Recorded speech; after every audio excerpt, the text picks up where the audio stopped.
போலாம். பக்கத்து வீட்டு அங்கிள் உங்க ஃப்ரெண்டு தானே? ஆமா. டெய்லி குடிக்கிறாரே, உங்களுக்கு குடிக்கிற பழக்கம் இல்லையா? குடிச்சேன்டா, ஆனா இப்ப இல்ல. அப்ப சிகரெட்டு? அது இருந்துச்சு, ஆனா இப்ப பண்றது இல்ல. எதனால உங்க கெட்ட பழக்கத்தை எல்லாத்தையும் விட்டீங்க? இல்ல, அதுதான் என் சந்தோஷம்னு ஒரு காலத்துல வாழ்ந்துகிட்டு இருந்தேன். அதுக்கப்புறம் உங்க அம்மா என் லைஃப்ல வந்தா, நீங்க வந்தீங்க.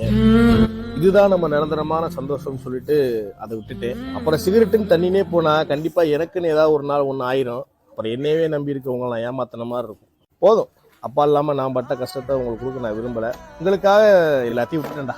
உங்களுக்காக வாழணும் தானே எல்லா கெட்ட பழக்கத்தையும் விட்டீங்க? ஆமாடா. அப்போ ஒரு நிமிஷம் இருங்க. அப்ப இந்தாங்க, ஹெல்மெட்டும் போடுங்க. சாரிடா. ஐயோ, போலீஸ் இருப்பாங்களே நினைச்சு ஹெல்மெட் போடாதீங்க.